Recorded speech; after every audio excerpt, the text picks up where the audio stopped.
Hello, everyone, and welcome back to another edition of the Absolute WSL and Women's Championship Show. My name's Freya, and I'll be your host for this evening.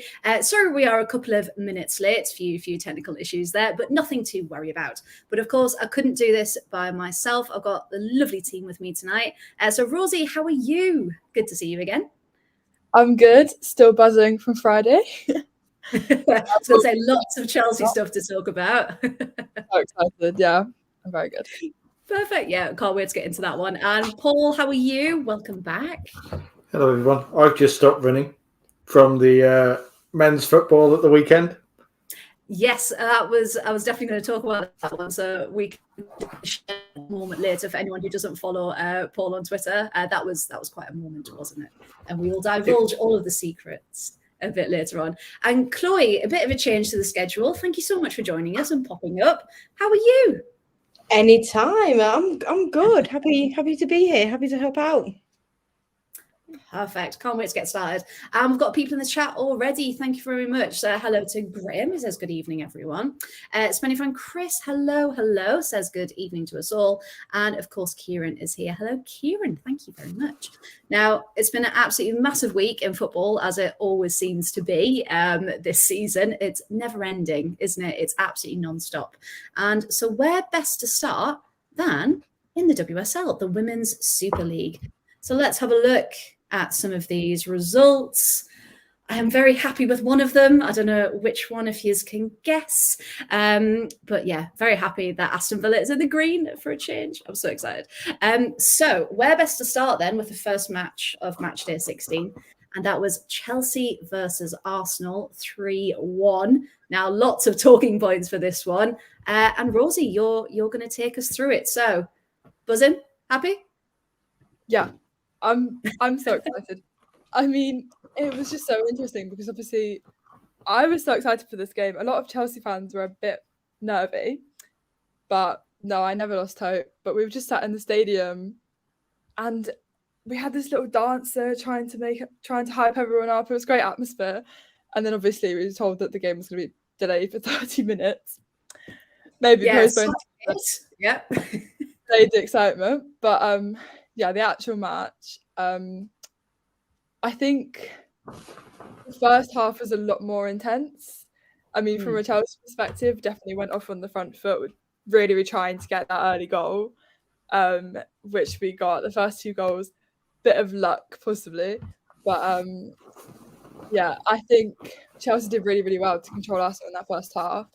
And then Arsenal did kind of come back a little bit in the second half, but just didn't really do enough to take down Chelsea's defence. But yeah, I mean, obviously they got one goal, but deflection, so doesn't help. Yeah, I was going to ask you actually, where did Arsenal go wrong, or is it that Chelsea are just unstoppable at the minute and they always find a way to win? What do you think? I mean, they weren't winning the individual battles. You saw Ev Perez saying Caitlin Ford. Ev completely had her in her pocket.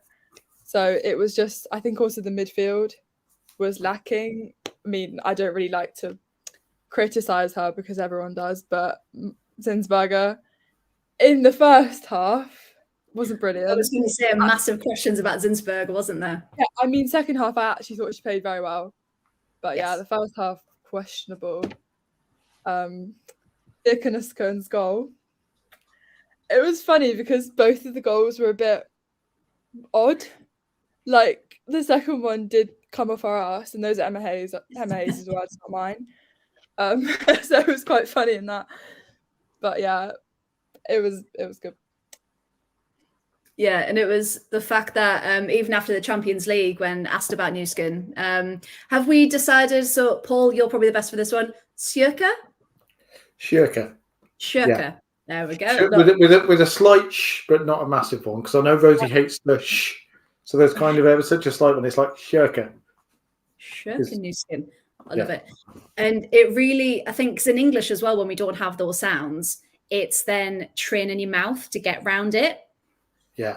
And just being able to copy it properly. So the fact that we can have this conversation, like, right, what is it? What are we doing? Let's all have a unanimous decision. So fantastic. Thank you very much, Paul. I mean, bear in mind, though, before that I did apparently have a Chelsea employee complain that I was pronouncing it wrong, even though my accent is the same as Shirka's.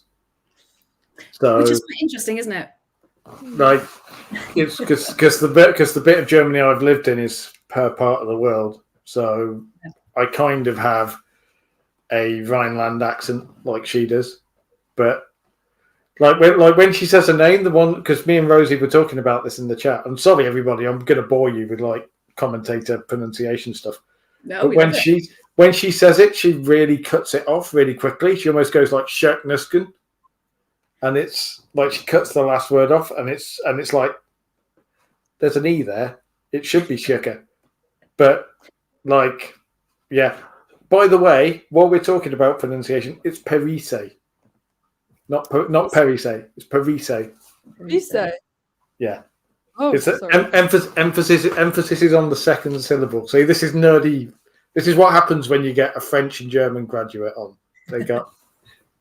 And also, can we say that it's guru writing, not guru writing as well? Like fan guru. It's not guru. It's not guru Eve, writing. Eve Perise. Yeah, Accent. But even then, you want to do it justice, don't you? You want to do it properly. So I think the people that are doing it right, so kind of us, we're having this discussion and going, right, different accents, different languages, let's do it right, rather than the people who kind of read it and go, that'll do. Where for us, we're like, no, we need to do it properly. I don't get why commentators don't just use native pronunciations, because like I get that Shirka's a little bit difficult for English people to say, but it's not that difficult to say Nusken rather than Nusken. Yeah. You know, you just lengthen it ever so slightly. And just the number of commentators who get names wrong. Like people like Arsenal saying Marnham and not Mornham, even though she said, my name is Leonardson Mornham and I want to use both names. And people still don't. You just look at it and go,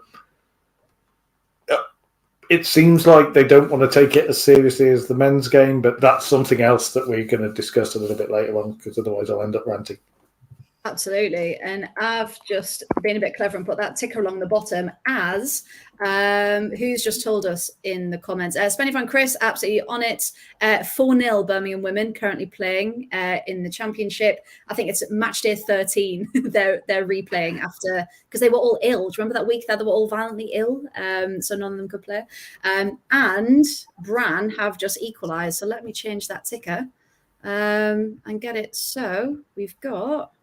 Bran have equalised against Barca. Bran have equalised against Barcelona in the Champions League. That sets off Skinnergate because of their manager as well. Like, yeah, he's pulling that off against Barcelona. I think Bran can pull off the shock there, genuinely. I'm saying that now. Just looking at the stats, again, apologies, we've sidestepped from the WSL. But Barca have got the possession, they've got the duels won, they've got the aerial duels, but when you look at it, Bran have only had 4 shots compared to Barca's 20. Okay, so it just shows it's 1 shot on target, it gets in. That's it. That's all it takes, isn't it? And yeah, we are going to be hopefully keeping you up to date with all of those live scores as they come through. Perfect. Now about that Chelsea match as well.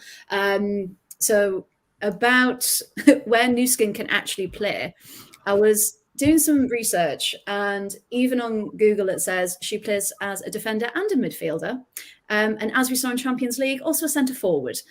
So what are people's thoughts on where Nuskin can play? Is there anything that wonderful human cannot do? Paul, what do you think? I'm going to defer to the Chelsea fans, because I remember her signing as supposedly being like a centre-back stroke defensive midfielder, and then seeing her play when she got 2 goals and should have had a hat-trick, but the WSL cruelly took it away from her against Brighton. She plays everywhere. She's a Swiss Army knife of a player. Like Rachel Daly, everywhere, every position. Well, more positions than Rachel Daly, because Rachel Daly plays 2. Like, Yeah. I genuinely think when Emma Hayes is going, I might play her in goal next week just to see what happens. Like, Yeah, I love that when she said that. Like, at the other player, you go, that's a jest, but you look at it and go, wow, she's fairly tall, she's fairly agile, she probably do better than Manuel Zinsberger. Well, and Matthew's agreed with you there. Just put Newskin is the most versatile player in the WSL, maybe in the world. I bet she could put a good shift in goal. And I reckon, just like you said, with Zinsberger kind of almost playing the tree almost in the first half, why not give her a shot, see what she does, to be honest. I mean, asking the Chelsea fans, where do you think Nuskin's best position is? Because you've seen her play a lot more than we have. I mean, you can't pick. Like, genuinely, I think she's as good as a centre-back as she is centre-forward or centre-mid. I mean, she's just so versatile. It's amazing because we've got, obviously, a bit of an injury crisis at the moment because we had one defender on the bench in yesterday's match. But I just thought, just stick Nuskin back in defence. Anyone gets injured, stick her there. It's just amazing having a player like that because we're lacking forwards. Stick her up there. I mean, if I had to pick, I put her as centre forward, but that's only when we have obviously two fit centre backs. Yeah, I think she can play anywhere.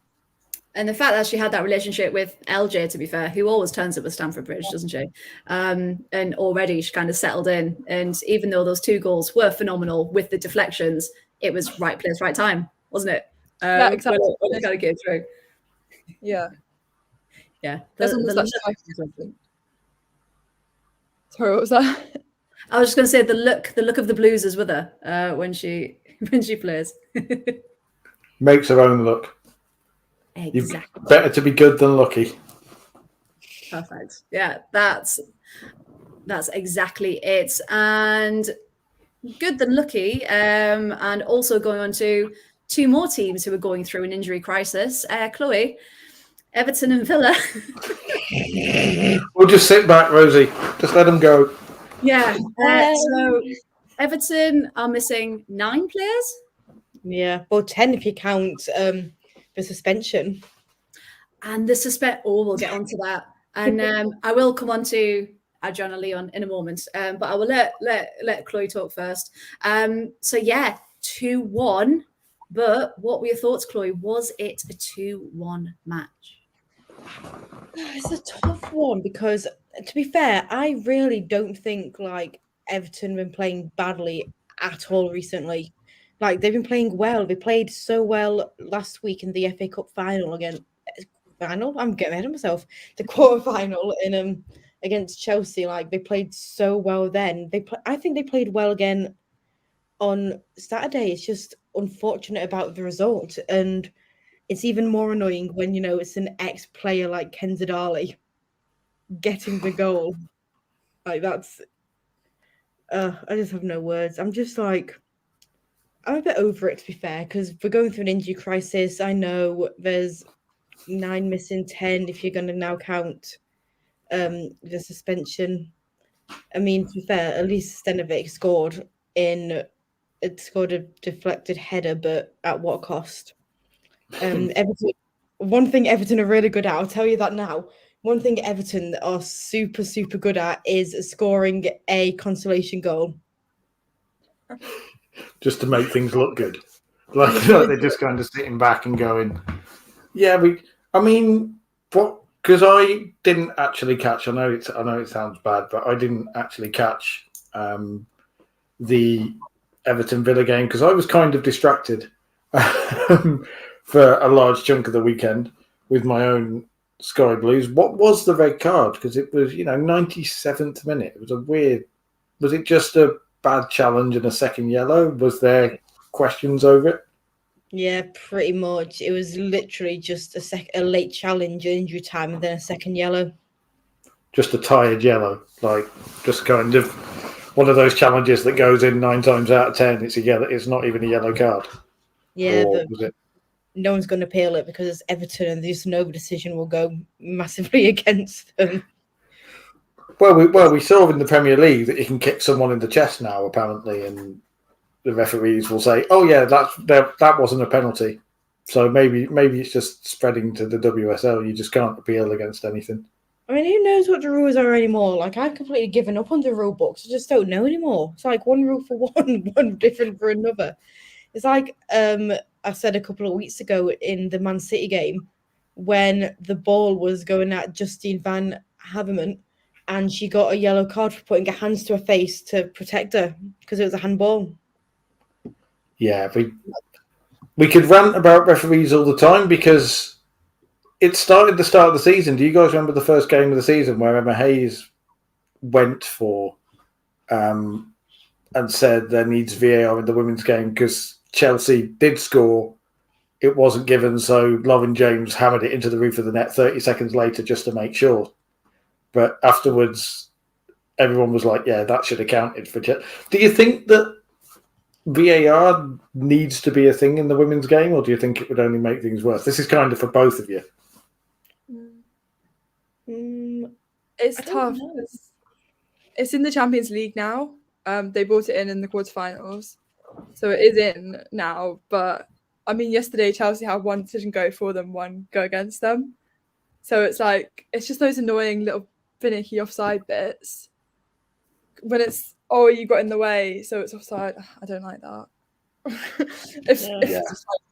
But they're changing that now. But yeah, I do think it's necessary. But the first step is to get better referees in, like have better training for refs, so that they can catch these things. And we don't need VAR for that. So I think that needs to happen before we can get VAR in WSL. I think we need goal line technology before we do anything. Like, yeah. No VAR, no, not even a question. I think definite higher standards of refereeing, absolutely, but that comes with education, practice, being full-time, being professional. It just needs a whole revamp, doesn't it? So hopefully if when this new core come in, fingers crossed, they make some changes. But I'd give anything for goal line technology, to be honest, because the amount of times, as we saw in the World Cup, how goal line technology can help knock the USA out of competitions. And it's great. With that, but yeah, we're going to say something, Chloe. And I was just going to say, and also just like a revamped rule book, because who knows what the rules are anymore. Like I was just saying a couple of weeks ago with Justine Van Haverman's yellow with her face, like she was protecting her face. So that's not an unnatural position. Like if a ball's coming at you, you go like that. Yeah, you don't just stand there and go, okay, I'm accepting my fate now, and just like get black and blue. It's a human instinct to protect yourself. And I think it wasn't interfering with play. Like the ref could have kind of stopped it and went, right, okay, drop ball or like something. But it's not handball, is it? I mean, it technically is, but it seems it's soft. It's not fair, is it? If you think, oh, well, what's the point? I don't want a broken nose. Like that's the whole thing. Like I don't want to hurt my face with that one. But yeah, so I was actually there at Walton Hall Park. I will say this for the Everton fans, and I met up with Peter, who's from Everton supporters. Really nice to meet him finally. Their drums are so much bigger than Villa's drums. So I'm going to have to invest in, or we are all going to have to invest in a bigger drum because that was brilliant. The jingle for Come to Walton Hall Park, that's been stuck in my head for about a week. I don't know if anyone's ever heard that. Chloe's smirking, so she knows exactly what I'm talking about. Yeah. It sounds like, so apparently it's for the men as well. Did they sing it for the men? The Goodison Park? Come down to Goodison Park? Probably, but I've not heard it. Do you know what's stuck in my head? What?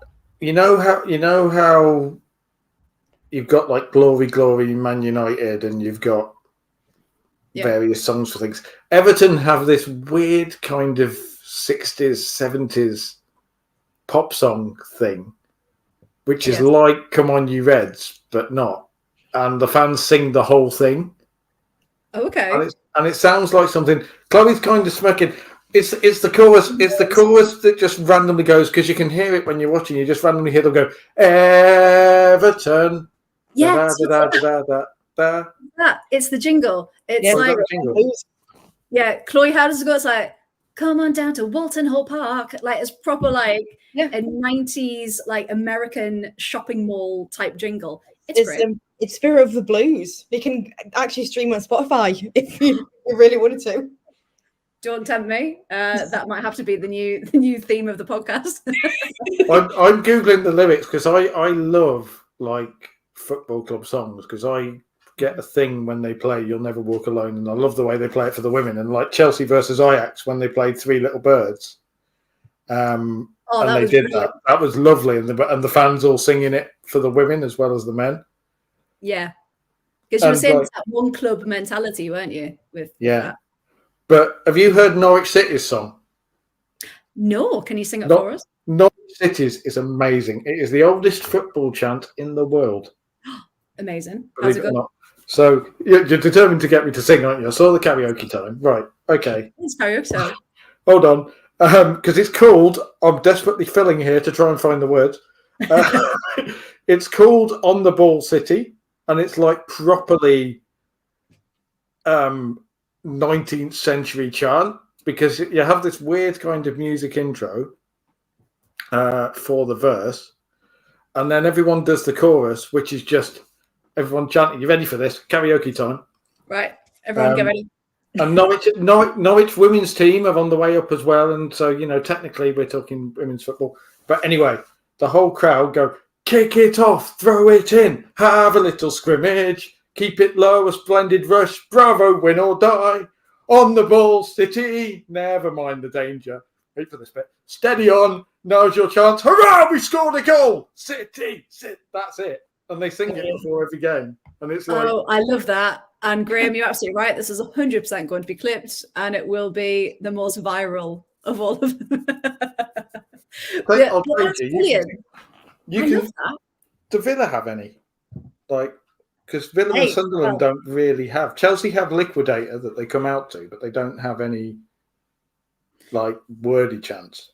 So what we actually did, so for the first time, so if anyone's interested, in partnership with the Aston Villa Women Fan Club, we've just put together our first Matchday vlog. So it follows us through the last 3 matches, so against Liverpool, away to Everton, and away to Arsenal as well. And in there, we've got all of our chants, everything that we sing. And what we're also going to be doing, little sneak preview, is filming us doing the chants with the subtitles on. So anyone who wants to learn them can kind of join in. So if you come into a match for the first time or anything like that, you can feel part of it, because the kind of the Villa, that one, you can kind of join in. But the ones for all the different players, then you might not know the words, but you want to join in. So yeah, I think it'd be really good if there was a central hub of lyrics for most teams. So you can get involved if you want to. And Paul, you're getting superb from Graham there. And it really, really was. More teams should have them like that. What was it? Hurrah, was scored.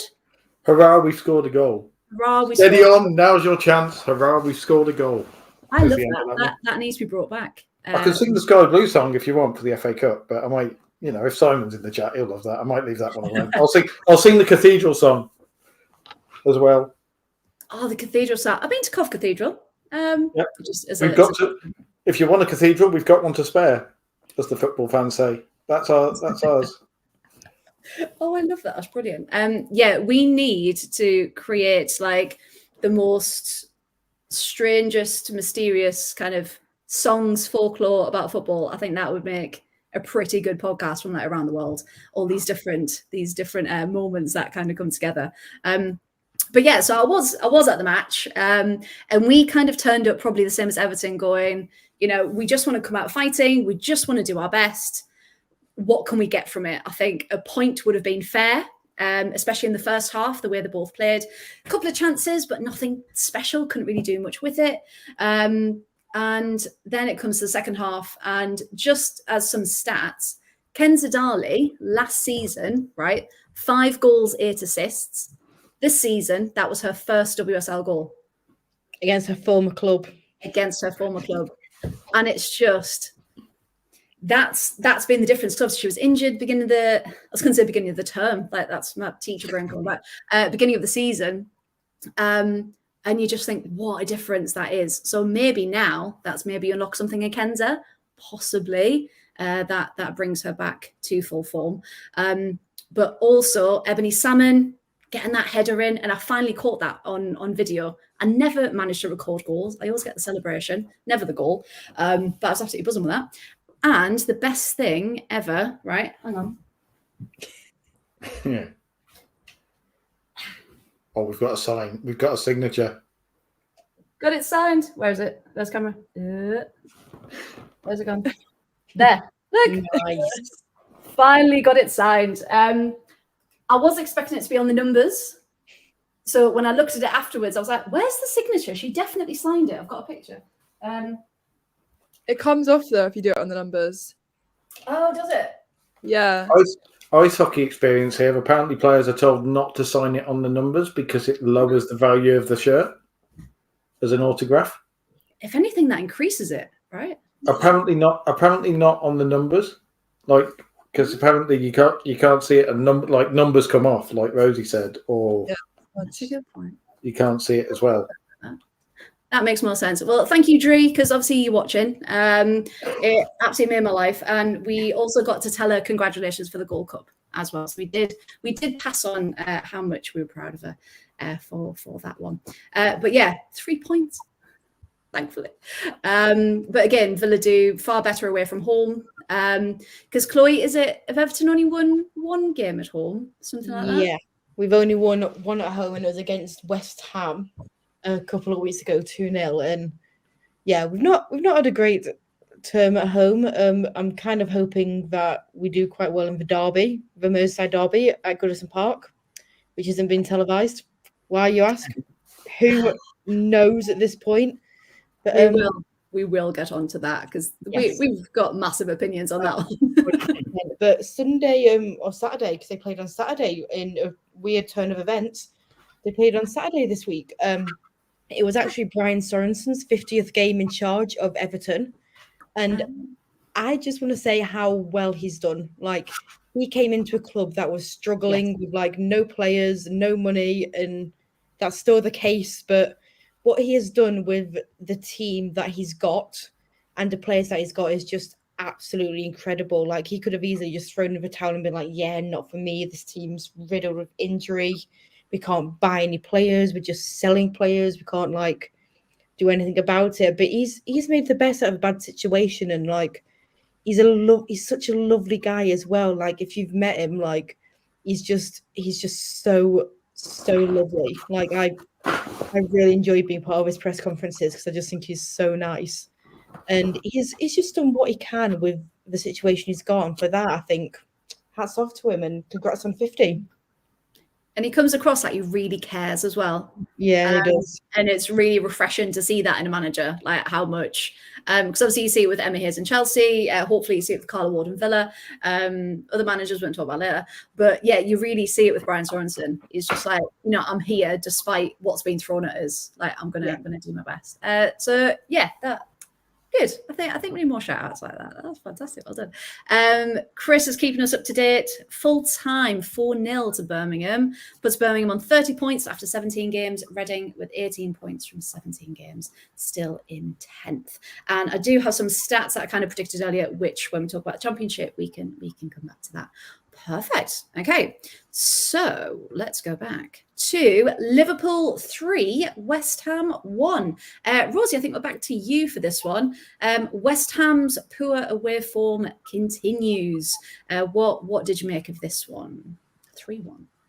So I actually thought in the first half, or maybe just the first bit, it was quite balanced. So it was quite fast. You'd have a Liverpool attack and then West Ham would attack straight after. So it was a bit like a back and forth. It was quite intense. And then once Liverpool got that first goal, it slowed down a bit. And then they obviously just got 2 more. So I think it was a really good showing from Liverpool. Maybe West Ham just kind of got a bit tired. I'm not really sure what happened because I really thought they were in it. At the beginning, I thought they had a good chance. The last goal, the one for West Ham, I mean, it was a poor mistake from goalkeeping. I don't know if you saw it, but yeah, it was a goal. Goal was a goal. And it was quite late on for West Ham to get that. I thought they were going to get one earlier. But yeah, Mackenzie Arnold. Also, there are a few injuries. So Mackenzie Arnold had a little misdemeanor. Did you have to get a head glued at half time or something, like proper like bandaged up? it was mad because she had a real knock to the head. I thought she'd have to go off, but they did their little concussion test and she was fine. Just had a massive bandage on her head. But yeah, had a great game after that. So and it's because C had a few chances, didn't she, for West Ham, and Uweki getting that one back was kind of a consolation prize, wasn't it? Really, but you just think why is their away form been so terrible this season? Paul, any thoughts on West Ham this season, where you think they could improve, or where they might not have been attacking their best?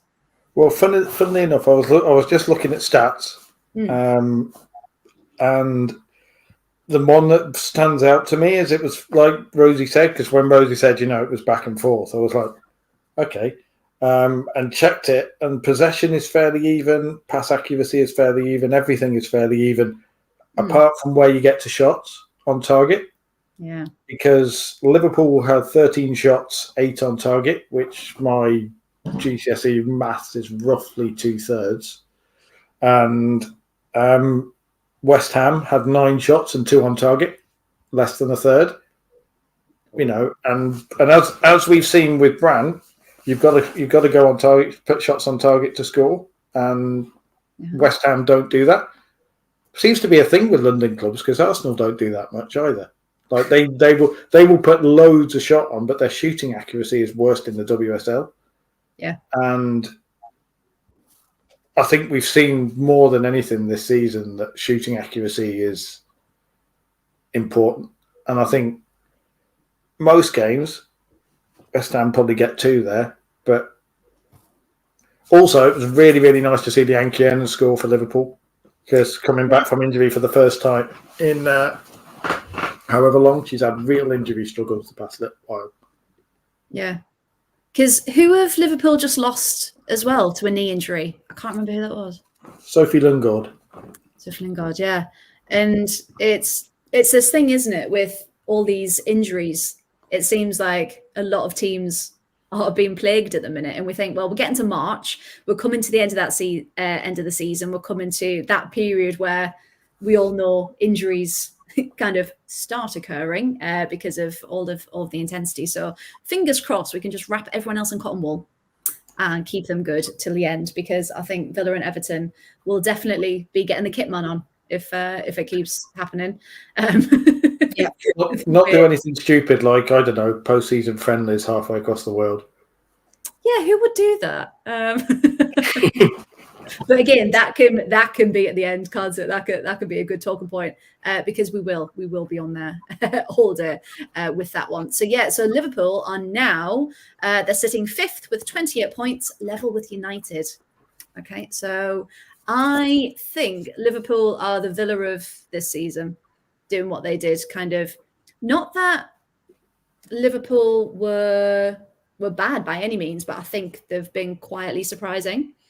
And how they've picked up points, how they've performed, and I think they've done really, really well.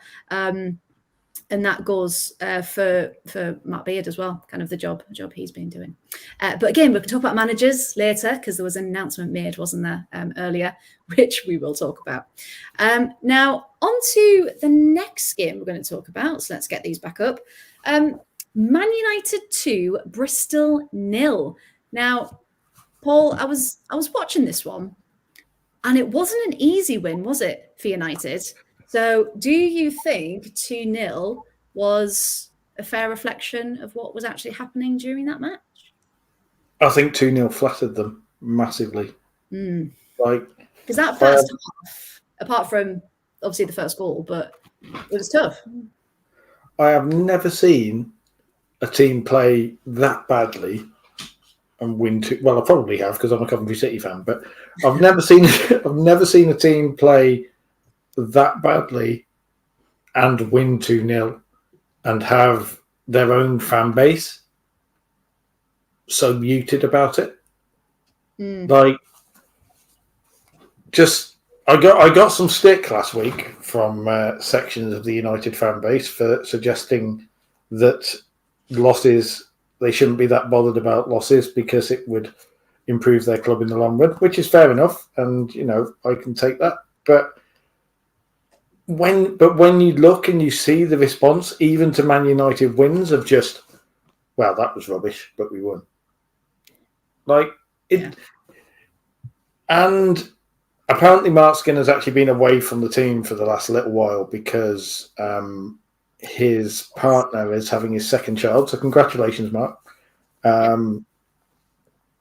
But you can see his fingerprints all over the team, and it's still, his shadow is still hanging over them in the stodgy play and the laboured play. A Man United team shouldn't be playing like that. Like, that's not the Man United way, and I think that's what they're so annoyed about. Yeah, because he said at the end as well, I was listening to his post-match, and he said it was exactly what they predicted. It was never going to be a high-scoring game. 2 wins and 2 clean sheets. I'm happy with that. So, yeah, but you're managing Man United, Mark. Like, yeah, I don't think he gets that when you come with certain clubs, there are certain expectations. Like, and this again, we're talking about managers. Matt Beard gets at Liverpool, that it's a family club. It is rooted in the community, and they play the Liverpool way. They love to go forward and attack. They love to play challenging. Brian Sorensen gets that Everton, Chloe, at the moment considered a bit the poor relations of the city of Liverpool in terms of money and stuff. And he turns around and comes out and says, yeah, we've got no money. We're the underdogs. Yeah. We've got this identity. We'll come out and fight. Emma Hayes comes out and says, we're Chelsea. You ain't beating us. Yeah. And they've all, Mark Skinner's just, well, it works. I'm not really fussed about the identity of the club. I'm not really fussed about players being happy. I'm not really fussed about who I signed from season to season. We won, didn't we? And it's like, it is very light, isn't it? Yeah. That works. That might work at London City. That might work at, some of the lower reaches teams. But at Man United, you've got to elevate yourself. And I think I sound like I'm ripping into him. I've used a 2-0 win and I'm still ripping into him. But I think that's the problem that Man United. The more I think about it, the more I think the problem with Mark Skinner isn't necessarily his results, because from the externally, people will turn around and go, "Yeah, you beat Bristol City 2-0. Good on you." Yeah, it's a win. It's 3 points. Yeah, it's a win. It's 3 points. What are you complaining about?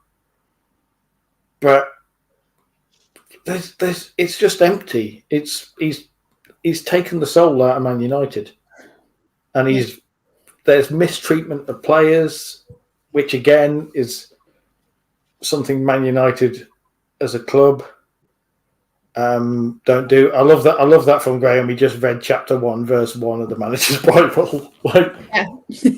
Because it's so impersonal. It's just like you said, it feels like he's very detached from what the job is, and you need that passion in a game like this. You need to show that you can. I know obviously some people show their emotions very differently, but it would be nice to see him fighting for the team rather than maybe fighting for an image for himself. Or he's trying to present himself as there's an arrogance about it. Well, I'm too good. I am operating on a level you mere mortals cannot comprehend, because it's football and football management. And the best managers, the managers that build a connection with their fans, don't do that. Emma Hayes, incredible tactical mind. You only have to doing commentary to say that. But when she talks, she'll come out with stuff like, that could be some fan in the crowd going, hell, Shurkanuska scored off her ass, and she just casually drops that into a interview, and fans everywhere go, yeah, she's one of us. Yeah. And that, I think, is why that's one of the reasons Chelsea are doing so well and have done so well for the 10 years, because they've got that one club thing. And credit to Jonas Eidevall, he does it for Arsenal as well. When he was talking about he made the point of talking about Dennis Bergkamp's quote, which as to why people turn up at the Emirates. And on the one hand, you look at it and go, "Yeah, you're a bit cynical, mate. You've just taken a club legend and you've taken a quote that could have been on an Instagram poster and pretended you made a big thing out of it." But on the other hand, people care about that stuff. Football's a game of emotion, and Mark Skinner doesn't have it and doesn't get that. And it's such a shame because it's so easy for us to kind of sit and talk and criticize and that kind of thing. But we do it because we want better. We want more. We want, people to be driving standards, and that's why we love Emma here so much. And people like that who are like, no, that was rubbish. Like, next time we're going to come out, we're going to do much better. If you're not going to perform, we'll get someone else in that will. Like, it's very much, this is the reality and these are the standards we need to hold ourselves accountable to, isn't it? And the fact that, just to shout out to Bristol City, they did have, was it Jimmy Lee Napier who got sent off very late on? But even then, Bristol have fought for every minute this season, haven't they? Like, they haven't given up. And the fact that, yes, they're on 6 points, but 6 points truly well earned. And ideally, they would have got a couple more as well. For their fight in their position. But for what was I going to say? For West Ham, they're still 6 points clear of Bristol. So there is still that margin there. So unfortunately, do we think it is Bristol that are gonna succumb? Yeah, unfortunately. Yeah. Sorry Bristol City. But sorry Robins fans, but it's such a shame, because you don't want your teams, do you? You want them to come up and be able to fight and to sustain and to have another chance. But just hasn't gone their way this season, has it? Not without want of trying. Absolutely. Brilliant. Does anyone else have anything on any of the matches so far? So I believe we've only got 2 left. Yeah,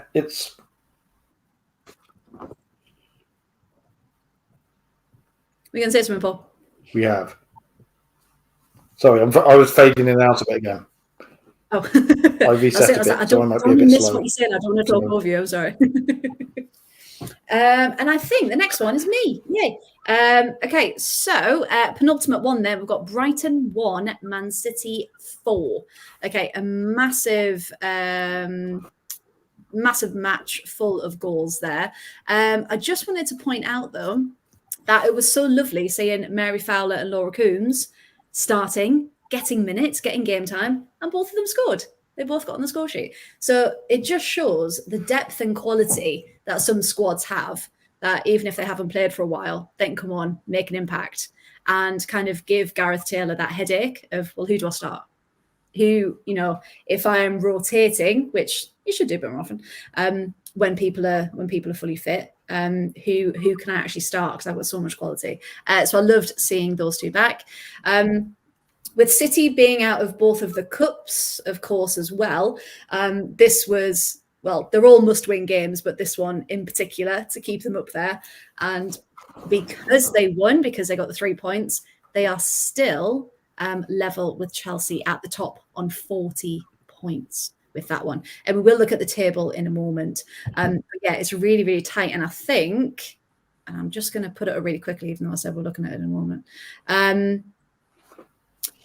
So we've got 40, 40, 34. So Arsenal have just dropped off there so still, I think someone worked it out. If Arsenal win all of their games, but Chelsea and City have to drop points, then maybe there's some wiggle room there. But I think it might be a 2-horse race with that one. But I think the goal difference is something like 2 goals or something that Chelsea have got on City. So even then, every single goal counts. So the fact that Brighton got one back, Lee Gyu-min coming back for a former club, getting one, not only did it take away my clean sheet points on Fantasy WSL, so thank you for that, but also that consolation and just that impact of goal difference for that. Sophie Bagley, though, had to make some massive saves to keep the scoreline down. I think it could have easily been 5-6. I don't know what anyone else thought, but I think City were just too clinical and just Brighton, they sat deep for the first part, made it hard for them. But as soon as Lauren Hemp scored in the 27th minute, I think, then the floodgates just opened, and you just saw all of these gaps in the Brighton defence, and you're just like, no, I want you to keep fighting. I want you to keep going. But yeah, did anyone else see that one? Any thoughts on that? Or are City the ones to contend with Chelsea right till the end, do you think? I think that Chelsea have knocked Arsenal out of the title race now with that win. That's Arsenal done. Not because Chelsea just don't drop points. And Man City don't either. I think it could come down to goal difference, genuinely, at this point. I think it could, yeah. I think we're going to have to do a last day of the WSL live, and live reports from Chelsea and Manchester City, and well, they're at Villa City the last day, I think, at Villa Park. Tasty. Yeah, joining it live, watching the chaos happen unfold in front of us. But yeah, so City on track for fighting Chelsea right until the end. And then we come to the last match in the WSL. Tottenham 1, Leicester 0. So for this one, Paul, back to you again. Sorry, it seems like you've got all the matches tonight. This was a sneak preview of the FA Cup semi-final, wasn't it? Do you think history will repeat itself in the actual FA Cup? Or do you think Leicester were a bit unlucky? What do you think? I think all this game proved is that we don't know what's going to happen in the semi-final, because the stats are ridiculously close. It's 11 shots to 10 in favour of Leicester, 5 shots to 4 shots on target. So same percentage pretty much of shots on target. Leicester with slightly more possession. But apart from that, the fouls are equal. The yellow cards are equal. Red cards, obviously, they're equal. Offsides are equal. Corners are equal. And it was Matilda Ringberg taking her chances after 2 minutes. And that game didn't tell us anything. Like Spurs took it 1-0, and Spurs were probably good value for the victory in the end. Incidentally, because we're shouting out managers tonight, and shout out to yet another manager, Robert Villaham, for the work he's done and for the way he talks about his players as well. Yes, because he's unfailingly positive about them, and it's refreshing when we talk about certain other managers to see Robert Villaham do that. And I've already seen people saying get him in at Manchester United over the summer. I don't think he'll leave Spurs, because I think he's building something very special there. Yeah, I think he's quite safe there, isn't he? But he's just, like you said, the way he's so supportive and he's so kind about his players as well. Like, you can tell he would be such a good influence for that club and on that training pitch as well. It's weird, because Spurs have been one of those clubs who've gone for a few years, but in the same year they've got obviously Ange Postecoglou for the men and Villaham. They've clearly gone out and gone, we're going to recruit someone who the players are going to love first and foremost. Like, we're going after players, coaches first of all, and then we'll go from there and build the culture of everyone. They've seen what works at Chelsea. They've seen what Arsenal have done and what the successful clubs have done, and said, right, okay, we're looking for... Because Robert Villaham might as well be Jonas Eidevall's manager twin. Like in the way he talks about a lot of stuff, in the quiet authority he's got as well. Yeah. He doesn't run around shouting, but as you can tell, I have a lot of time for him. Yes. But shout out for Leicester as well, again, with all the turmoil that they're in, still playing to that level and still being where they are. It can't be easy being in that dressing room at the moment for obvious reasons that you can find on the internet everywhere. But the interim coaches are doing a really good job there in just keeping everybody playing. Absolutely. A very, very good job. And Spenny Fan Chris has done the stats for us just as we were talking earlier. Man City have got a plus 32 difference, 42 scored, 10 conceded. Chelsea have got a plus 34 difference, 48 scored, 14 conceded. So yeah, it's every match, every goal needs to be scored, and clean sheets all the way, isn't it? That's going to be the only reason. And also, just noticed for the weekend, 3 local derbies. Yes, so we will be previewing the weekend's fixtures. Don't you worry, we will get there. And Claire's popped up. Hello, Claire. Nice to have you. Thank you for joining us. So yeah, fantastic. So I think that rounds off our WSL. So let's have a look at this table then. So as we said before, Chelsea and Man City are level on 40 points. Arsenal trailing behind slightly with 34. Then it drops again to United and Liverpool both on 28. That could be an interesting one. Spurs are on 22, Villa 19, Leicester 16, Everton 14, Brighton 14, West Ham 12, and Bristol City on 6. So again, in the middle, in the bottom of the table ish, it's all to play for within the coming matches. So we will talk about upcoming fixtures later on. But now let's go back to the championship, shall we? Let's keep going. So we've got a lot of championship games, and I might kick this one off with London City versus Sunderland. And I have to apologise to everyone. The championship scores, as Rosie saw earlier, were coming up rotated sideways. So I'll spare you the details of that. But this one was London City 1, Sunderland 0. Okay. So for anyone who's not following the championship too closely, this is what it looks like. So Sunderland are still in the lead just with 34 points. And then we've got 3 teams on 33 points, with Palace and Charlton still with games in hand to try and catch up. So, yeah, a massive 3 points for London City.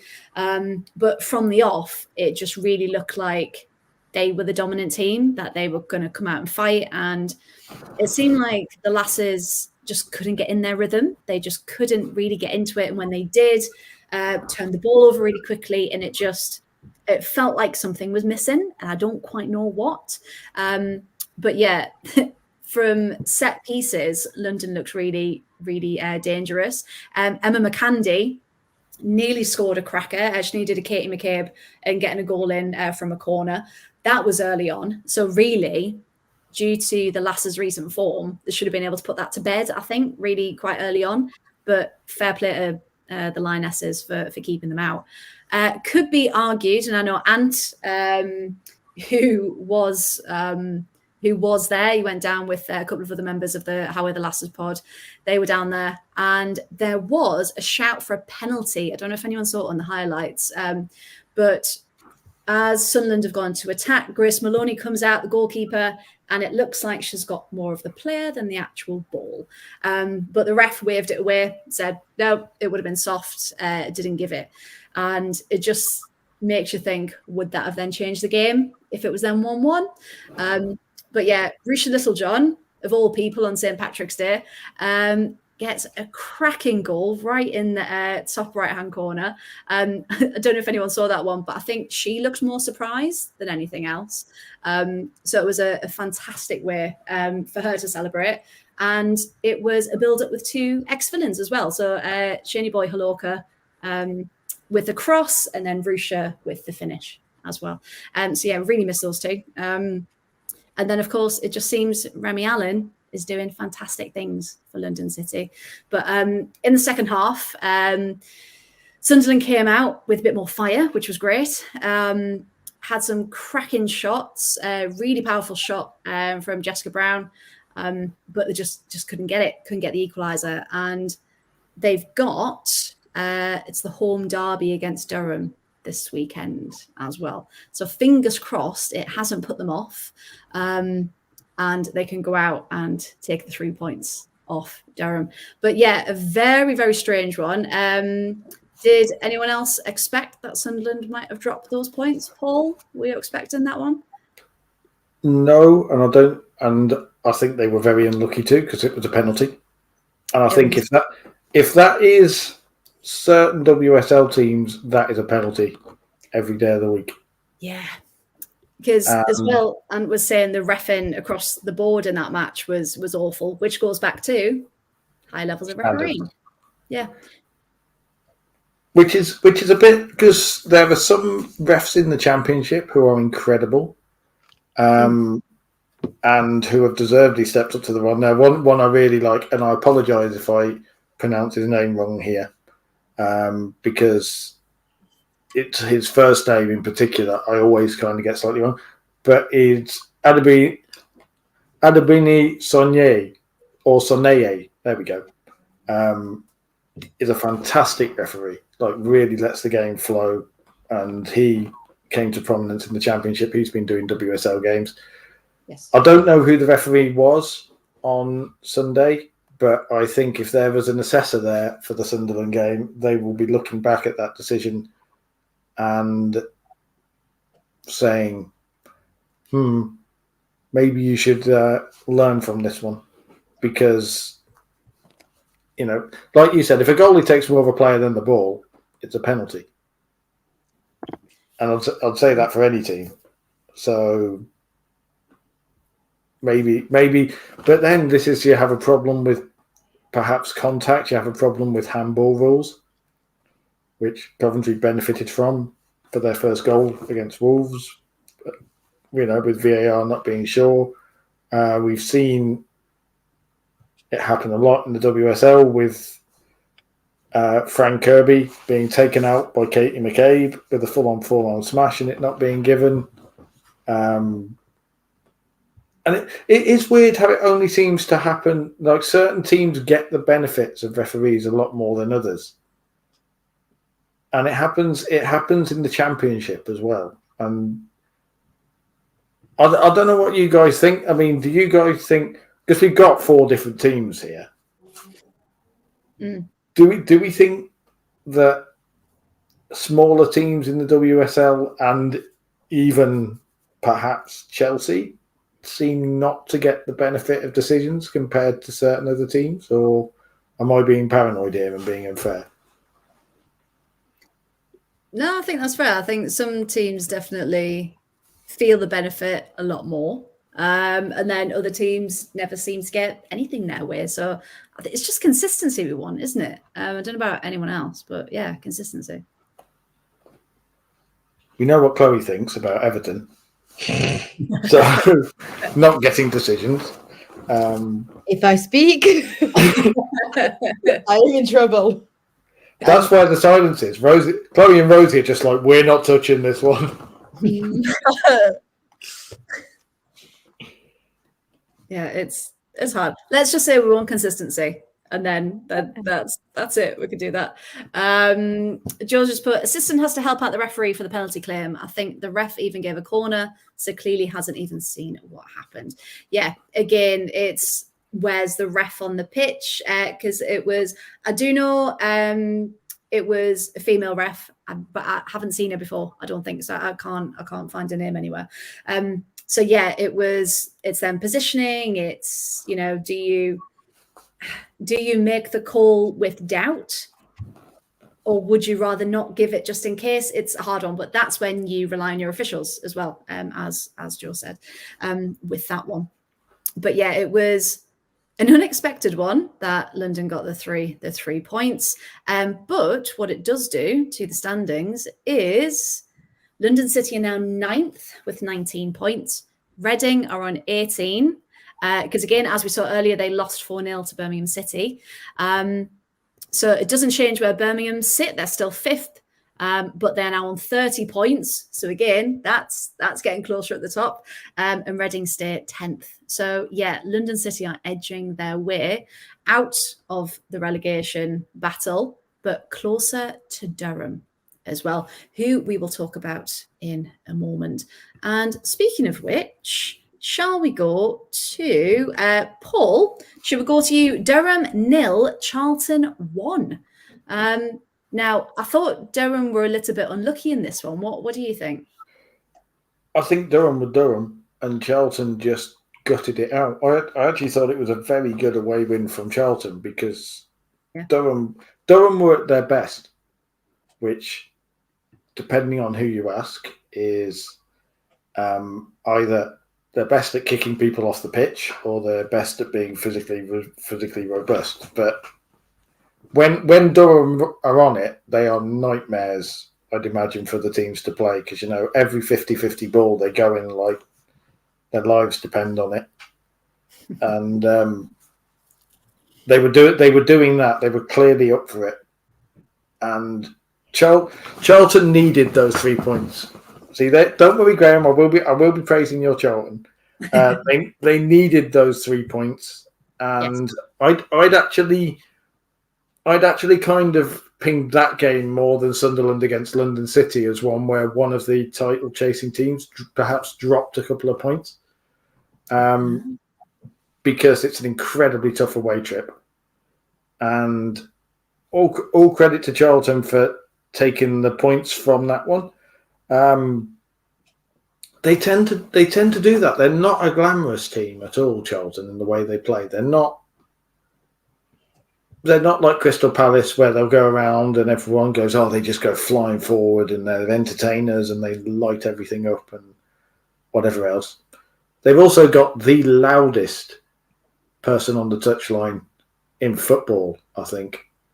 Like, if you ever have the pleasure of watching the Charlton game, Graham might have seen this. Ritesh Mishra, who used to be their manager and is now Karen Hill's assistant. He commentates on the game. Honestly, when you commentate on games, you can hear him coming through everything, and he and Karen Hills have Charlton really well organised, and I think that was the kind of game that Charlton just gutted out the result and took the point. And I think that, I don't think you can say Durham were unlucky because Charlton earned the win, but they earned it because they took on a very good motivated Durham team and managed to stand up to them, which is huge credit to Charlton. Absolutely. And like we said, every point counts in this league, and the fact that they could do it away from home, because Durham, as we said, can be a very hard place to go to. So yeah, they deserved it, didn't they, with that one? So yeah, fantastic 3 points for Charlton. Now where should we go next? Let's go back to me, shall we? Right, okay, so the next one, Southampton 5, Reading 0. Southampton 5, Reading 0. So just to have a look back at the table. So Southampton, again, sitting in third with 33 points. And Reading, of course, in 10th, still because of their loss earlier tonight as well. Now, Southampton, we know one of the teams pushing for promotion, and they looked it from the off. It was a statement win for the Saints, and just now being 1 point behind, it's incredible. So yeah, if you're not watching the Championship, please do. It's all going on. But Katie Wilkinson opened the scoring. So for 20 minutes, Southampton were dominating, but Reading were kind of holding firm. But yeah, Katie Wilkinson got her brace. They were both headers, and in fantastic fashion, I might add as well. Sophia Farrow, fantastic name, also got a brace, and Ella Morris got the 5th as well. Real quality football. It was a joy to watch. But poor Reading just looked downhearted, as you would after the first couple of goals. But as soon as the 5th went in, you just saw them and they're just like, what now? What next? What else can this team put at us? But yeah, they just completely dominated Reading. And massive, what have I put here? Issues. There we go. Issues in the defence led to Southampton capitalising on their errors. But if we look at the table again, I'm so good with my tables tonight. Lewis, which we will talk about in a moment, are closing in on Reading. Okay. So they're widening that gap between themselves and Watford, which is fantastic to see. And then we've got they're only 2 points behind Reading, who are only 1 point behind London, who are 1 point behind Durham. So literally, any draw, any win is gonna make all the difference. But yeah, a fantastic win for Southampton. They should be really, really proud of the way they played. And again, they weren't just content with 1 or 2. They were like, no, we're going to keep scoring right to the end. Thank you very much. And that's how they got their 5. So yeah, if you didn't catch the highlights of that one, please do. It was a really, really good match. So Paul, we'll come back to you. Sheffield United 2, Crystal Palace 0. Again, another scoreline I wasn't expecting, but I just want to take a moment to shout out Fran Stenson. What a goalkeeper. What a goalkeeper she is. She is an Arsenal youth goalkeeper who went on loan to Birmingham last season for half the season, didn't really play because former Coventry United legend Lucy Thomas, always welcoming Coventry after being the goalie for the Great Escape team, has been playing so well for Birmingham. So Fran Stenson moved to Sheffield United halfway through last season, and she's really interesting because she is something that the women's game doesn't really see much of. She's a big goalie, like properly physically imposing as a goalie. And when she's on it, and she's been on fine form the past couple of games.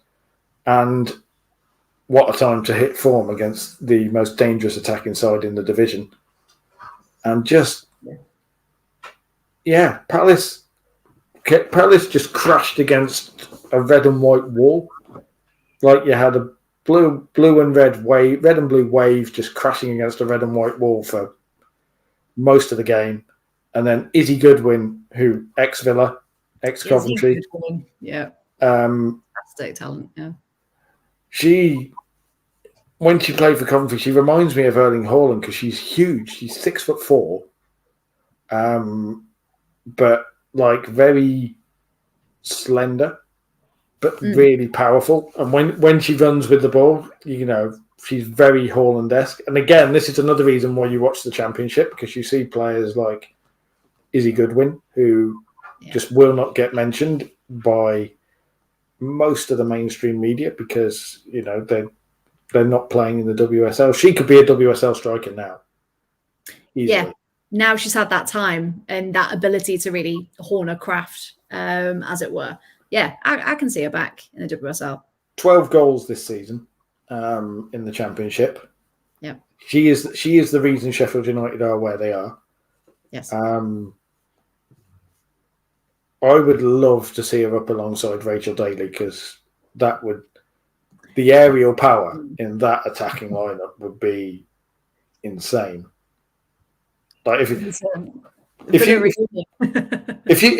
you've got a line through to Carla Ward, just go bring Izzy Goodwin back because I will. I'll text her right now. Just send a text. Right, Carla, get her back. Thank you very much. I would say Mary McAteer as well as another former Villa and Coventry player, but you want to keep her in Sunderland. So. Yeah. Well, that's the thing, isn't it? You don't want to take. I mean, you do want to take all the good players and put them in one team, Chelsea.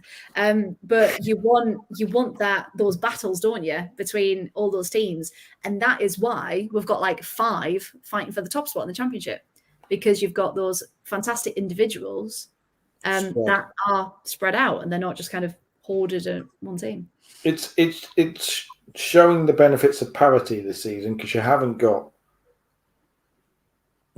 all the money and all the attention being placed on a couple of teams. The Championship is a better league than the WSL for me this season.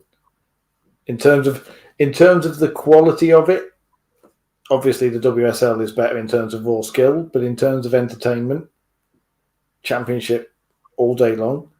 And this is what I mean with respect to teams like Bristol City, with respect to West Ham. They're not beating Chelsea or Man City in the WSL. They're just not. Whereas in the Championship, you look at Sheffield United beating Villa or London City beating Sunderland and go, yeah, it's a surprise, but they've earned it. Yeah, it can actually happen. Yeah. And it did Sunderland a massive favour because it now means that Sunderland dropped points. Crystal Palace could easily have gone top with a game in hand. Yeah. Instead, they've dropped points. Sunderland still sit where they're going. It also did Southampton and Birmingham a favour. So we're effectively back to a 5-team race for the title. And that's the best thing about that result. But yeah, I'll sing the praises of Izzy Goodwin all day. Me too. I mean, that could be a whole different podcast, couldn't it? Just like the honours and skill of Izzy Goodwin, just completely. But again, you're right. It's seeing these players that, you know, would we ever get to see? Would they just be sitting on a bench somewhere else? You know, but the fact that we get to see them week in and week out is just phenomenal. So yeah, we do love the championship for that reason. So Rosie, I think we've got 2 left-ish. Rosie, will come to you for Lewis 2, Watford 1. Podcast favourites, Lewis. They did it. They got the 3 points. What did you think of this one? Yeah, so this was a big game for both teams. They were on 12 and 13 points, so both had the chance to go above the other and hopefully get out of the relegation zone. But I think Lewis definitely dominated. So I mean, obviously it was 2-1, so yeah, but it was the first 10 minutes maybe was quite balanced. It was a bit of a back and forth, but Lewis just really grew into the game. Grace Rigler got a brace, sorry. Yeah, with a cheeky Amy Claypool assist, Chelsea Loney. I love Amy. She's great. I can't wait to have her back at Chelsea. But yeah, it was a good game. So I think Watford were lucky to get that one back, but they'll be glad they did. Yeah, absolutely. Again, goals, even if it does go down goal difference, they've got that one back. Yeah, so that was courtesy of Carly Johns in the 91st minute. So it took till stoppage time for Watford to get one back, didn't it? But yeah, Grace Rigler with her brace, that was, and they were good. They were really good as well. I think one trickled in over the line, didn't it? But you can just see the fire and the passion that Lewis have. And it's just, again, it makes it exciting and it makes you want to watch them. And as we've adopted them as our team from the podcast, we just want them to win. So the fact that they have edged themselves further away from Watford is great with that one. Did anyone else see that one? Anything else to pick up? Grace Rigler, former Coventry United player. She's a centre-back. They seem to like turning centre-backs into strikers, Lewis, because they did it with Ellie Mason last season. There you go. Versatility. That's what it is, Paul. They've just seen Shirka Nuskin and gone, right, we want our own version. That's what it is. It's just every team needs a Nuskin. That sounds like it could be an advertising slogan, to be honest. I was going to say, can we put that on a T-shirt? Every team needs a Nuskin. Oh, that'd be great. I'd buy it. Yeah. That's a Chelsea T-shirt. Like, see, I now have this idea, and this is going to age me, but like, you know, Volkswagen adverts. And the one I can always remember is, if only everything in life was as reliable as a Volkswagen, which might be before some of your times, but you know, it was a classic thing. Just that, but with a picture of Shirka Nuskin's face, and just, if only everything in life was as reliable as Shirka Nuskin. Just yeah, that works. Job done. And that will sell. So, you know, copyright Absolute WSL and Women's Championship coming to stores soon. That's what we can definitely do. Check out our Etsy shop. There you go. We'll set up an Etsy shop. Yeah, check Redbubble in a few hours. I'll have done some designs for that one. Founders have got nothing on us for them at Babe T-shirts. You know, they do those. We'll go beyond that. Well, in fact, Fowdies, if you're listening and you want a partnership, we've got some good creative ideas here. We can definitely do that. And that brings us to our final match of the championship. Paul, this one was Birmingham City 0, Blackburn 0. I thought Birmingham were the more dominant of the two, so were you surprised it was 0-0 right at the end? Yes, but Blackburn under Simon Parker have made a habit of just being, well, they've always been, but even more so this season. They're just that team that are really, really annoying. And I mean that in the nicest possible way. Yeah. Like, they just hang around in games. They break play up. They stop the opposition playing. They find goals. And Birmingham, this is again this WFA Awards, Darren Carter being in the Manager of the Year Awards for Birmingham. Mm. And again, I think there's maybe not even big club bias, just looking at it and we'll go for the managers. It just seems weird that all the managers in that list are the ones who have the most resources as well. And there's none of that taken into consideration. And one might argue at the moment Darren Carter's still underachieving. But he's got that game in hand still. Mm-hmm. But they will consider this 2 points dropped. Blackburn will take 0-0 all day. Blackburn will take 0-0 for 22 games because that'd be enough to stay up. Like that's the ambitions of Blackburn at the moment. They are not treading water, but they're very much a team that are like we're at the very beginning of our level, and we know what our level is, and we're trying to build the foundation and hang around in the Championship for a few years. And they have done that mainly thanks to the goals of Saffron Jordan the past few years, who is the greatest player you've never heard of. Like they got something like 18 goals last season, and she got 13 of them. Wow! And she part-time. She is an NHS worker. She worked all through the pandemic and played for. She's one of those stories in women's football that doesn't get told enough. Yeah. And again, I'm going to talk about Sunderland and Mary Corbin having 5 kickboxing world championships. Yeah. and nobody mentions it. If she was playing WSL with that, you'd have deep dive profile pieces and all sorts. But in the Championship, she just kind of gets on with it and does it. Because that's the thing, isn't it? But the players they just get on with all aspects of their lives.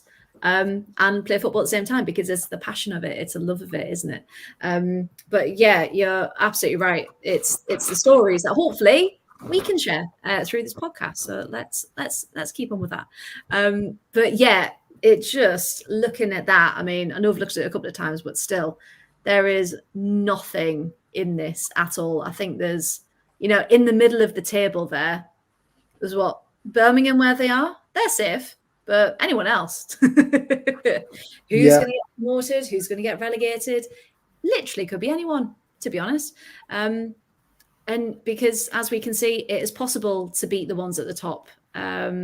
It's, you can take points off people that you wouldn't have dreamed of. So, yeah, Sunderland hanging on in there with 1 point clear at the top. Then, of course, we've got Crystal Palace, Southampton, Charlton on 33. Birmingham 27, Sheffield United 23, and Blackburn 23. Durham 20 points, London City 19, Reading 18, Lewis 16, Watford 12. And also the fact, that we've got higher scorers than some of the WSL as well. If you look at it in that terms. But yeah, so that just shows anything can happen. Anyone got any final thoughts on the Championship before we move on to our any other business? Just the fact that there are 7 teams that could still go down and 5 teams that could still win the title with 5 games of the season left. Welcome to the Women's Championship. That is why you watch the Women's Championship. That's why you watch it. Absolutely.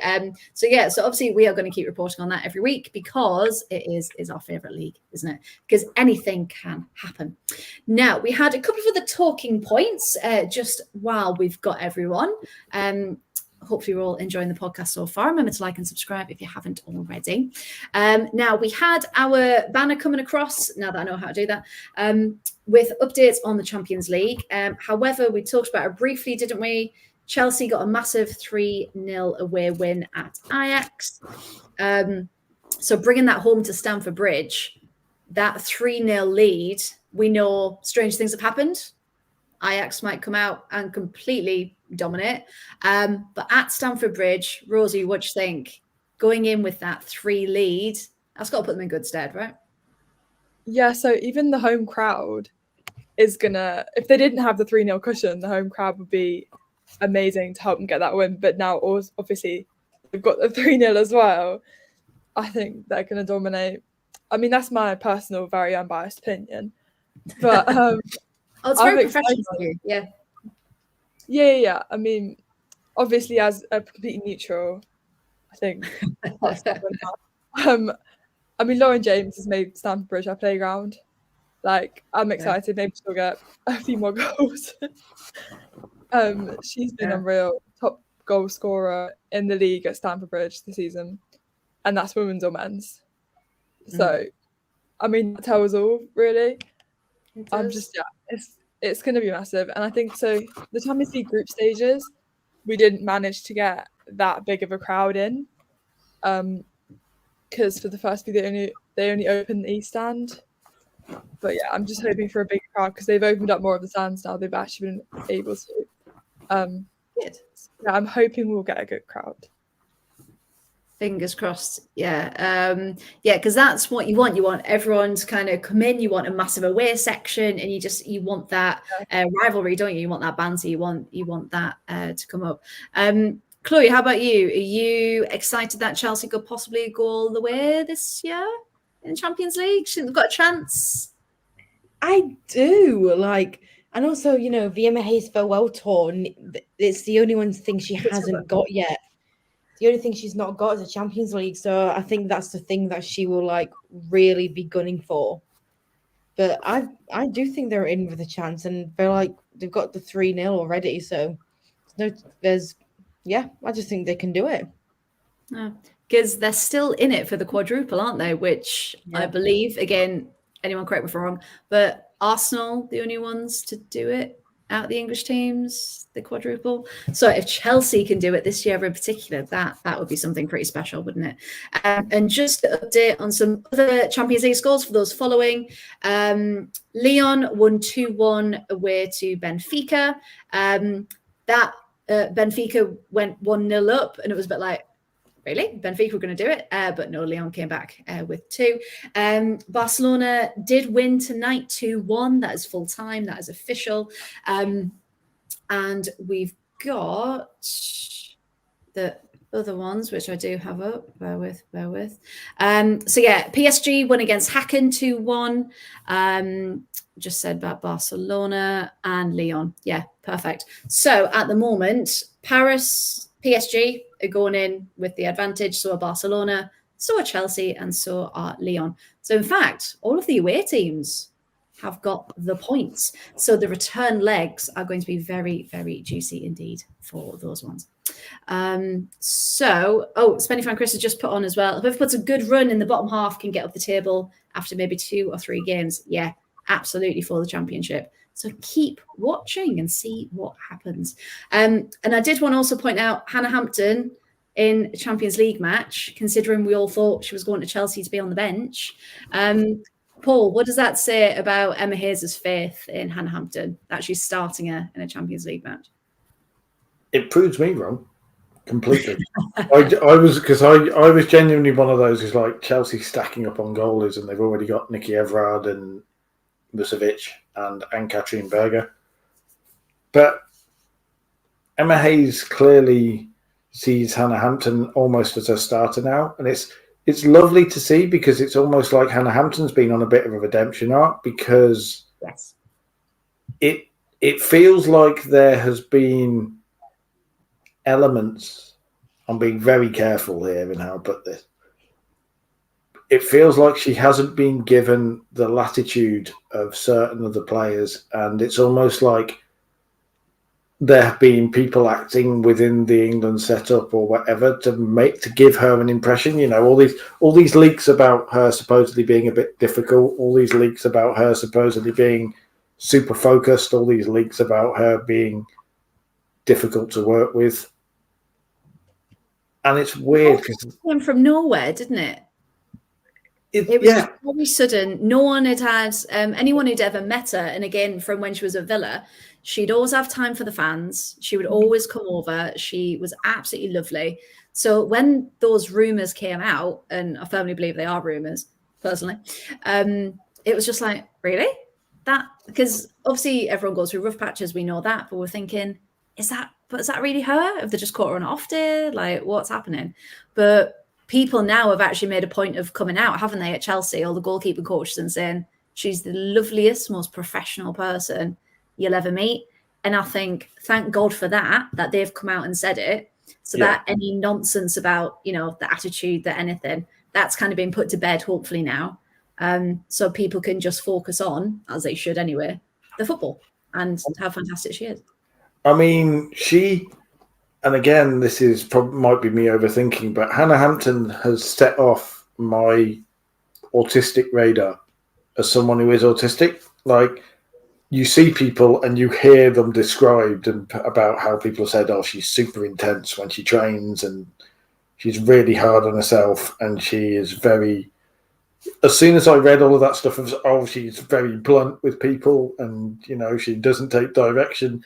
She doesn't take direction well. I'm putting the air quotes up because I refuse to believe that's the case. I just look at it and go, I wonder if, again, she had people who were not giving her the benefit of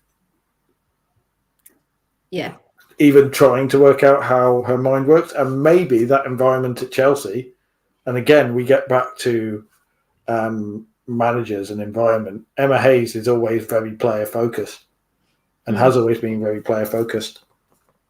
And perhaps, you know, it's a vote of confidence from her part because she's seen all of this stuff and almost said, right, okay, what are all these rumours? And for all we know, she sat down with Hannah Hampton in the office and said, right, Hannah, you've got this reputation. So let's work together. Tell me how you see stuff. And if Hannah sat down and said, I feel this, Emma's gone, right, okay, we'll work with you. And you see what happens when you work with players, and managers care about players because of the way she's now playing. Because it feels like Emma really sees her players as people, rather than just a number, rather than just a player, rather than, you know, an employee. It's, okay, well, how am I going to get the best out of you? And that's absolutely right with anyone, especially people who are neurodiverse. It's very much, it's accepting and learning and educating yourself as much as anyone else. But then how best to create that environment to help them and support them.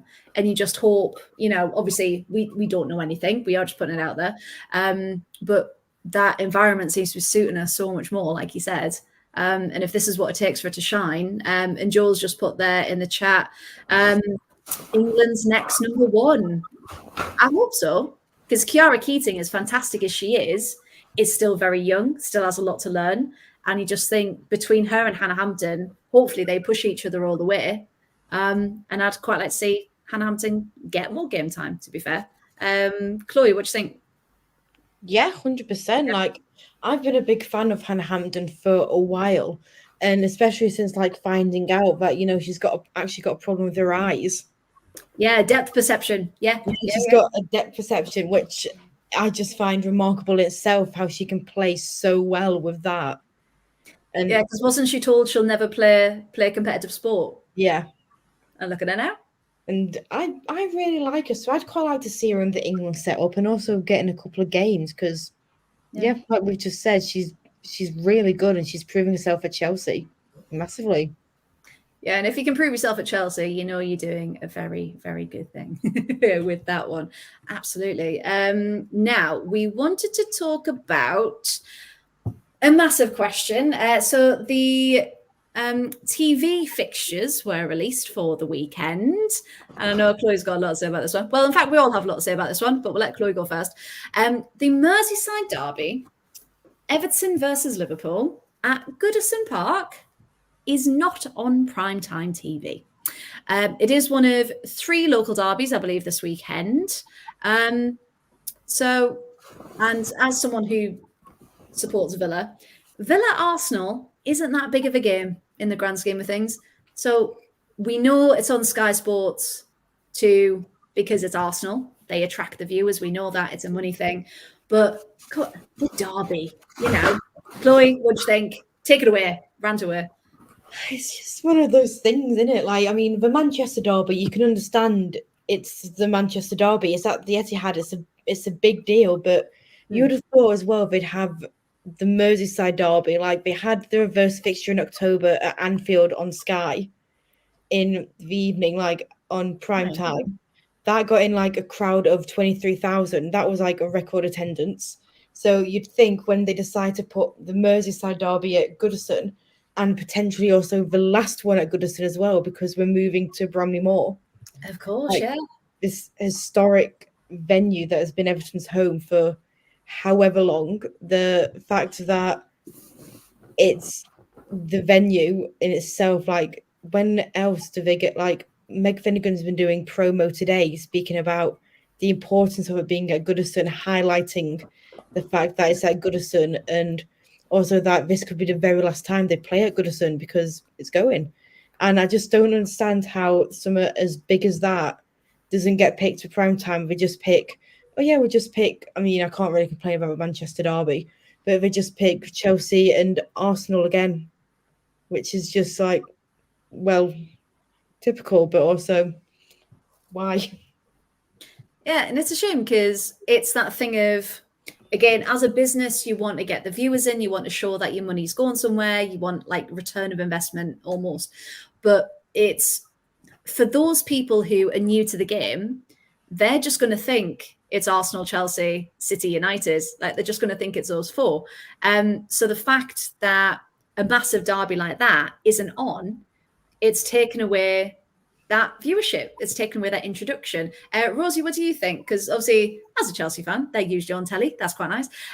But yeah, what do you think about kind of how fair it is between the teams? Because I think someone worked it out. Arsenal, it might have even been you, Paul. Sorry if this is yours.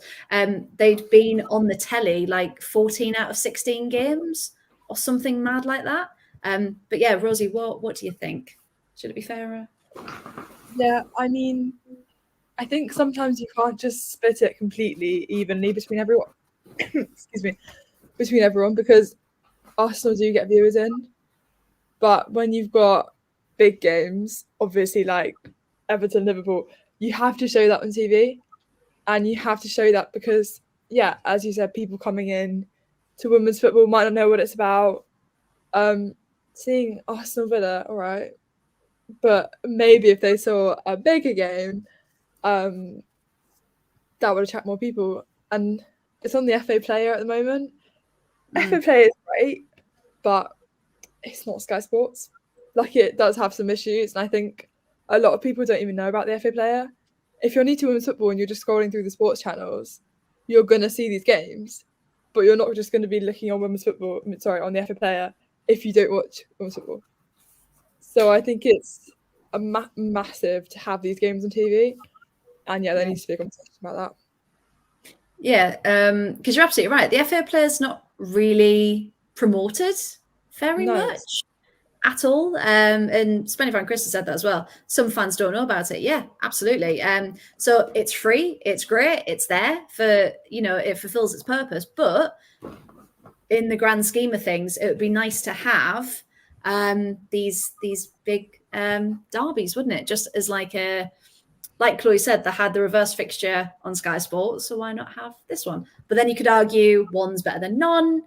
But yeah, Paul, what do you think? Sum it up for us nicely. What do you think? I'm going to take a breath, because I think the argument that Arsenal are on to get the viewers in at this point is not an argument that can or even should be made. And I think the only people that make that argument now with any seriousness about it are Arsenal fans. And I think Sky and the BBC are incredibly short-sighted because they only show the top four. Like you say, 15 out of 18 times Arsenal have been on telly. I think it's something like 13 out of 18 Chelsea have been on telly. And talking about iconic games, the North London derby was on telly. They'll put the North London derby on telly, and like you say, for bringing fans in, it's nothing to do with the league. It's nothing to do with league positions. It's nothing to do with anything. The Merseyside derby is one of the greatest football games in the world. Doesn't matter if it's men or women playing it. It is massive Big Four bias because you speak to football fans all over the world and say, right, okay, English football games, name British football games. They'll go Old Firm derby, Manchester United, Liverpool, Manchester derby, North London derby, Merseyside derby. Those are games known all over the world. And this game is at Goodison Park, which is one of the greatest old stadiums in England and is shortly going to disappear. It might be, so you've got that historical aspect there. There is absolutely no excuse for not showing it. I would genuinely go as far as there is no way you can justify putting Arsenal on unless you are one of those Lionesses FC people. Because it's the Merseyside derby. That should be the only argument. It's the Merseyside derby. Right, it's live. It's on telly. Yeah, it's one of the greatest football games in the world. It's played at one of the greatest stadiums, one of the most historic stadiums, certainly in English football. It's a massive moment for the women's game. It's a massive moment for Everton. Yeah, and for it not to be on TV is criminal, frankly. That's all I can say about it. Yeah, and I think as well, it's because Chloe, we were talking about earlier, weren't we, about ticket sales and things. We haven't seen anything about numbers. We haven't seen anything about, and the fact that their media's been quite good in the lead up, hasn't it? And they've, like you said, they've been pushing it the last couple of days as well. Even Sarah Halpin did a 5 reasons why you should come to Goodison earlier. So they're still trying to push people to get through the door. But just, again, for some reason, it's not happening. So maybe it could be, well, it's not on telly. It doesn't seem to have this importance anymore.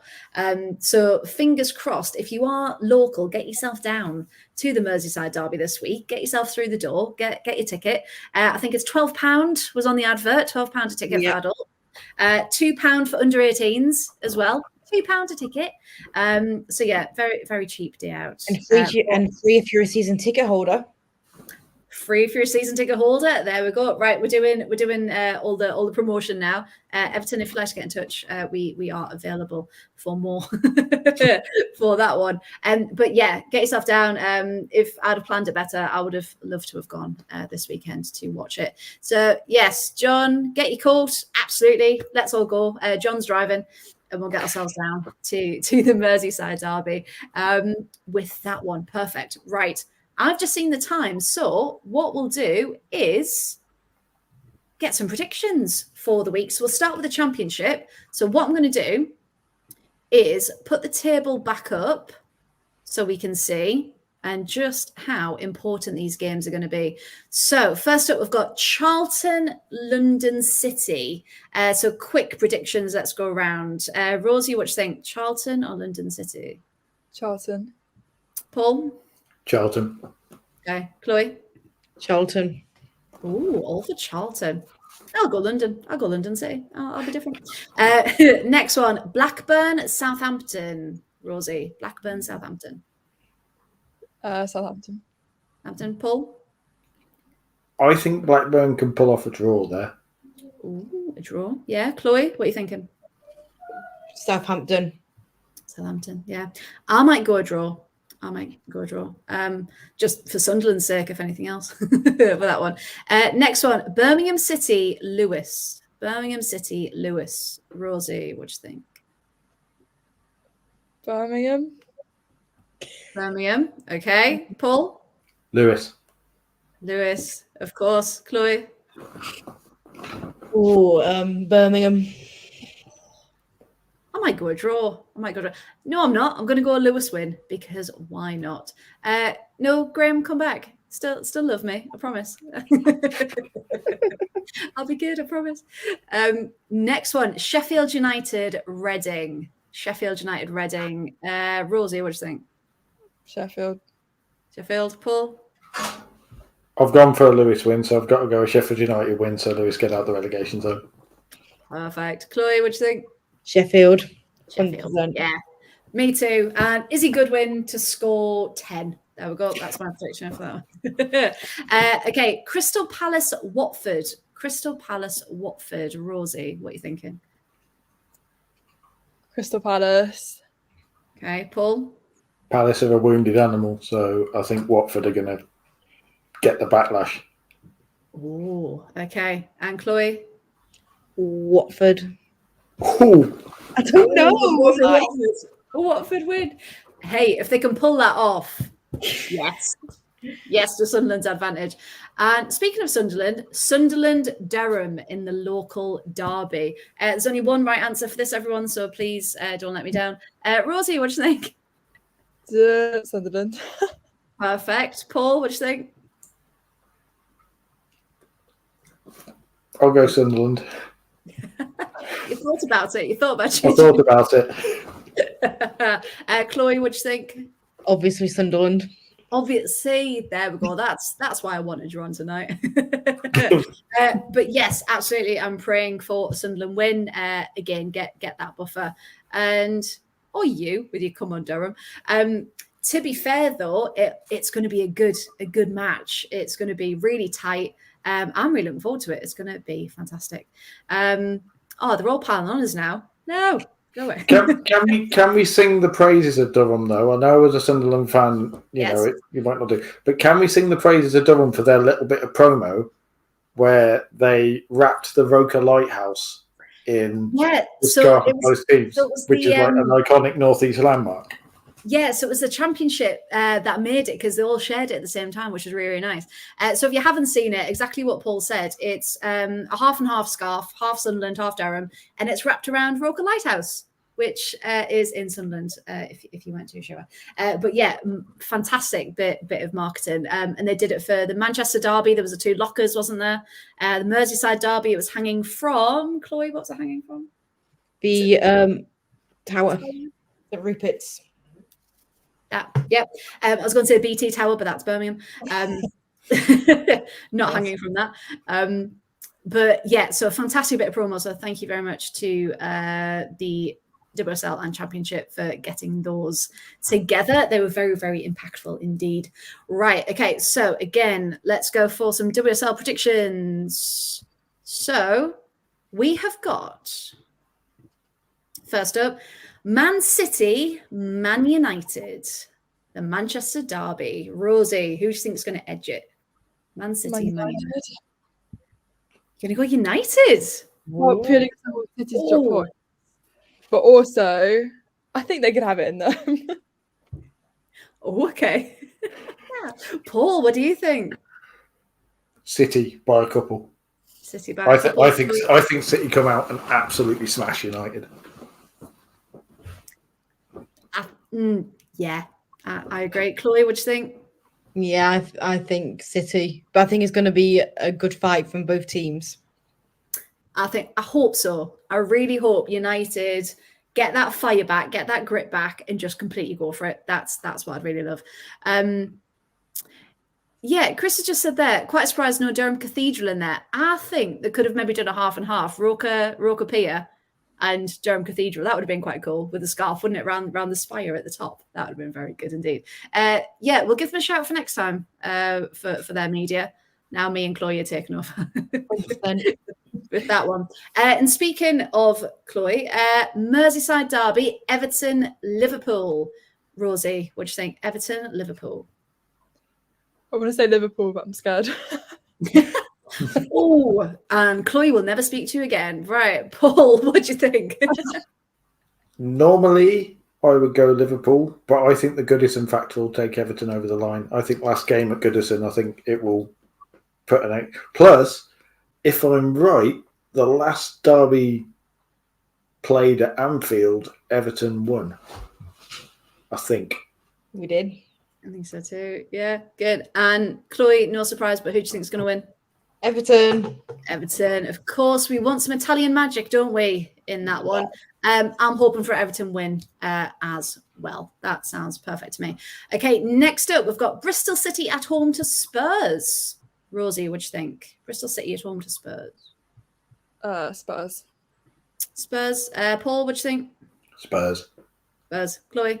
Yeah, I think Spurs. I'm going to go Bristol. Home win. I'm going to do it. I'm calling it now. Okay, next up, we've got Leicester at home to Brighton. Leicester at home to Brighton. Rosie, what do you think? Who's going to edge it? Gonna go Leicester. Leicester? Yeah. Capitalise on Brighton losing against City. Yeah, good. Paul, what do you think? I think Leicester as well. Leicester as well. Okay, Chloe, what do you think? I don't know. Draw. I'm going to go draw. I don't know. No, because it can go two ways, can't it? But Leicester can be annoyed off the weekend, Brighton can be annoyed at the weekend, and they can just go, and we'll get a bonanza, or it can be 0-0. Who knows? I might say a draw for that one as well. Right, okay, another local-ish derby. You probably can't call it that. West Ham are at home to Chelsea. West Ham, Chelsea. Rosie, what do you think? Chelsea. I was going to say a silly question, but absolutely. So probably Chelsea. Paul, what do you think? Chelsea aren't losing. Chelsea are on the roll now. Yeah, there's no real chance of them losing, is there? Chloe, what do you think? Yeah, Chelsea. Chelsea. I'm going to go draw. I'm just putting it out there. And last one of the WSL this weekend is Aston Villa at home at Villa Park to Arsenal. So, Rosie, what do you think? Who's going to take it there? I'll go Villa. Yeah, I think they can do That's it. That's why I like you, Rosie. Thank you very much. Hey, you never know. Strange things have happened. Paul, what do you think? Who could edge it? I'm going Villa as well because they've got their backs against the wall. I do. I really do. Chloe, what do you think?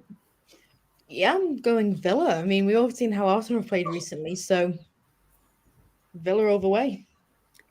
I mean, yeah, absolutely. Not the fact that we got beat 4-0 in the Conti Cup midweek by Arsenal the other week, but that's fine. That's in the past. That's happened. We've got Dree back. Kenza's scoring now. Ebony Salmon scoring. Hey, why not? Let's all four of us go for Villa. Absolutely. Why not? That sounds like a fantastic weekend if that all goes to plan. So thank you very much for that one. And we can wrap that one up. So thank you very much. This one's been quite long, but hopefully you all enjoyed it. Thank you for sticking with us with this one. If you would like to follow us in terms of the Absolute Football podcast, you can find us across all socials, especially on Twitter. We are at Absolute Ball Pod, TikTok, Absolute Football Pod, Instagram, Absolute Football Podcast _ little one there, and on Facebook as well, the Absolute Football Podcast. And of course, we are on YouTube at the Absolute Football Podcast. So make sure to like and subscribe for any notifications if you don't do so already. Well, thank you very much to this lovely team that have stayed with me all evening. Rosie, if people would like to follow you, get to know you more, where can they find you? I'm Rosie Dawson 144 on Twitter and rosiedawson.14 Instagram and TikTok.